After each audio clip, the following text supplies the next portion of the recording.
AITA for not putting my wife's name on the house deed. She's my fiancée right now, but the argument we're having is that once we're married, she wants her name on the house deed. Years ago, I bought several acres as soon as I could afford it. Back then it was part of a ranch surrounded by other ranches. The owner needed money, so he parceled out this section and sold it to me. I built a small house on it and have lived in it ever since. Since it was originally part of a ranch, I did enough to legally keep it classified as a ranch, so the property tax is extremely low. Over the years, companies started to move to the neighboring big city and land prices started to go up. Almost all of the ranchers sold their lands to developers, so now there are huge houses surrounding mine. They start from $500,000 and go to several million. None of them sit on even an acre of land. My house is clearly the worst house around, and I have no doubt it's bringing the value of nearby houses down. That's all happened before I met and dated my fiancée. Now that we're engaged, we're talking seriously about our finances, and the only sticking point is the house. She wants her name on the deed once we're married because we'll be sharing our lives. Alternatively, she wants me to sell the house and we purchase a house together. I don't find either options attractive. In our state, whatever we bring to the marriage we take out. Since I will be bringing the house into the marriage, I can leave with it should things not work out. If I put her name on it, then she'll get half. If I sell the house, there's no way I'll be able to afford anything that's even close to what I have now. Not to mention our property tax will be several times higher. Then there's the drive time. My house is 30 minutes away from my work and 40 from hers. House prices has gone up so much that we'll have to move at least an hour away from our jobs. Like I said, we agreed with or compromised on everything else. This one issue is the only sticking point, and it's becoming a big one. So much so that she brought her family into it. This weekend her father took me out to dinner to have a man-to-man talk. He told me that if we're going to join our lives, we have to join everything. He expects me to do the right thing if I want to join their family. So now it's her entire family on one side and me by myself on the other. Am I wrong to want to keep the house I built by myself to myself? Edit 1. To answer a good question. Neither of us are rich. I bought the land at a very low price, but now it's worth 10 times as much. Even if I offer to sell half of it to her at its current value, there's no way she can afford it. That's why if we buy a house together, we'll have to move far from here and our jobs in order to get one we can both afford. Edit 2. To answer some common questions. In all, I spent about $200,000 to buy the land and build the house. Everything is paid off and I pay the extremely low taxes every year. The tax assessment on my property is about $2 million. I don't know anything about refinancing, but at our salary level, I highly doubt we would qualify. In fact, we've spoken to a real estate agent, and with a 20% down, our salary qualifies us for a $300,000 house. The property tax on a $300,000 house is many times the currently tax I pay now. I'm comfortable with us living in my house and paying all the taxes and maintenance by myself. Edit 3. To answer a common question. Many are asking about my compromise and pointing out her lack of financial security. My compromise is that we live in my house and I will pay all of the taxes, bills, and maintenance costs. Based on our conversation with the real estate agent, if we buy a $300,000 house, her half of the mortgage would be about $1,300, not including her half of the property tax and down payment. I pointed out to her that if I pay for everything toward my current house, she would be saving at least $15,600 a year over 30 years on the mortgage alone. That doesn't include the money she would be saving not paying the down payment and property tax. In my mind, that would give her plenty of financial freedom and security. Also, if I sell the land, I don't want to buy any new house outright with that money. The reason we went to see a real estate agent is that if we buy a house together, I want it to be something we can both afford, mortgage, down payment, taxes divided equally. I would put any money I make off the sale into my retirement account. That's the main reason why I haven't sold my land despite many developers begging me to. Yes, some actually begged. I view it as my retirement investment. Comment. You're not wrong, but neither is she. You have to find a compromise. That said, she made a huge mistake. By bringing her family into it and having her father personally discuss the issue with you, she showed that she doesn't regard you as an equal partner, and that she believes in bullying you into getting you to agree with her. The only acceptable solution here would be to consult a financial advisor for options and to discuss this between you two to find a solution. Her discussing this with her family is a mistake, her father discussing this directly with you is a deal-breaker type of mistake. Neither she, nor he, seem to understand how much of a massive overstep that was.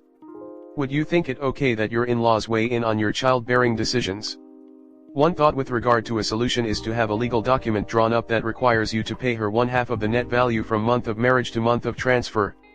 She deserves something for living there as her home for 20 years if that's what happens.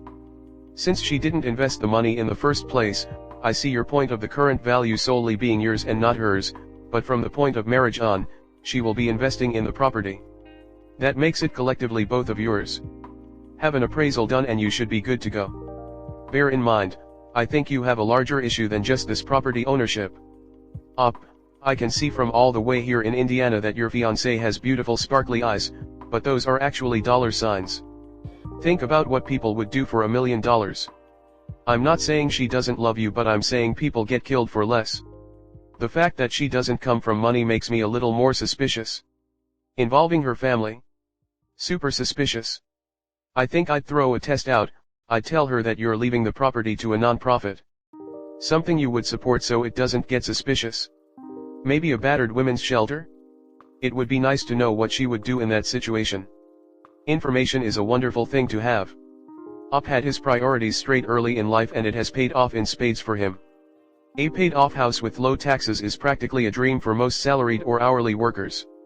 Like the original commenter said, it's time to talk to a financial advisor and devise a method for entwining their finances in a way that can't result in the loss of the house or property.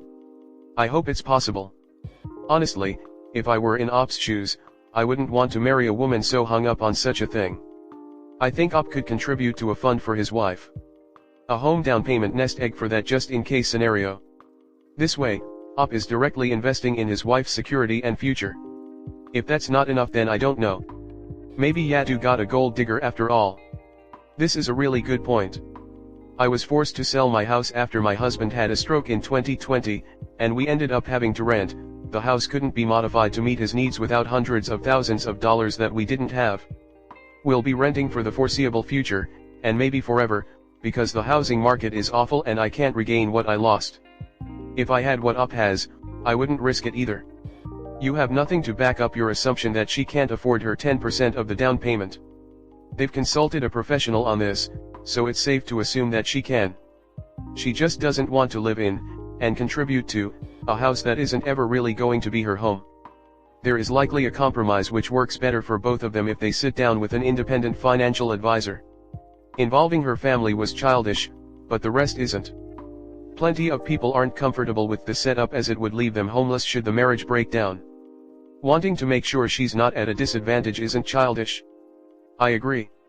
I'm in a relationship with someone who bought more material goods than I have. I suggest a plan. That you both either start planning for an investment property or that you agree that in the event of a breakup you get your investment back but split any appreciation of the asset from marriage forward in half. From marriage you are both contributing to supporting each other. Otherwise it skews the relationship and she will always feel insecure. I think that comment was in response to the after 20 years she has to walk away with nothing. And it's a fair point to make.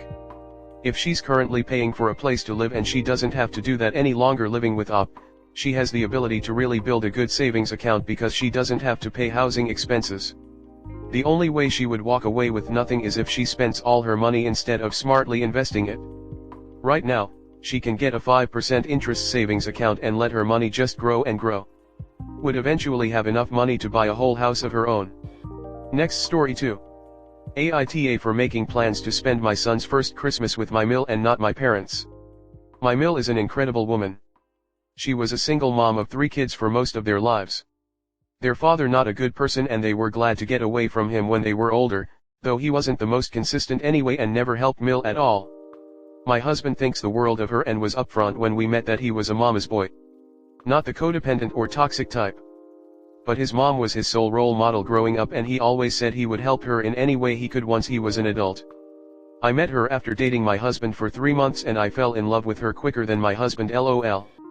She is the warmest, kindest woman. She has been very supportive of us throughout the relationship.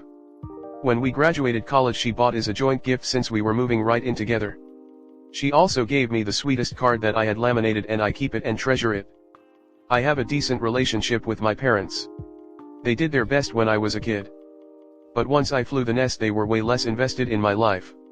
Sometimes it feels like they wanted me to chase them as an adult. Either that or they disliked that I moved out at all.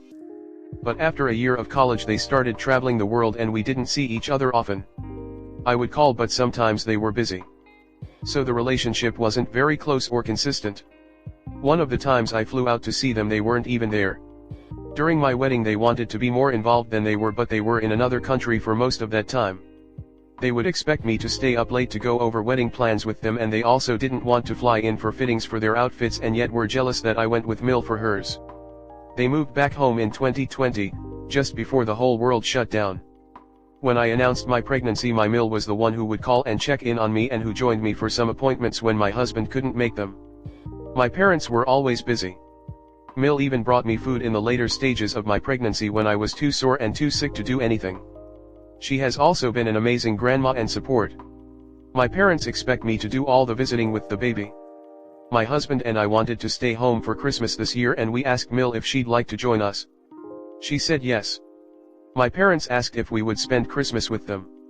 I told them we already had plans with Mill. They asked to have my son for Christmas at least and I was like no. They said they were starting to feel more like dad's side than mom's side and I should have planned for them to see their grandson's first Christmas and not Mill. Ever since I have felt slightly bad, but they have been really angry and expressed a lot of jealousy. Any consideration I might have given to inviting them to was gone because I feel like they will make the day stressful. Plus they'll just be rude to Mill out of this jealousy they feel. Comment. I mean, I hardly even need to justify it or delineate the reasons, you already did.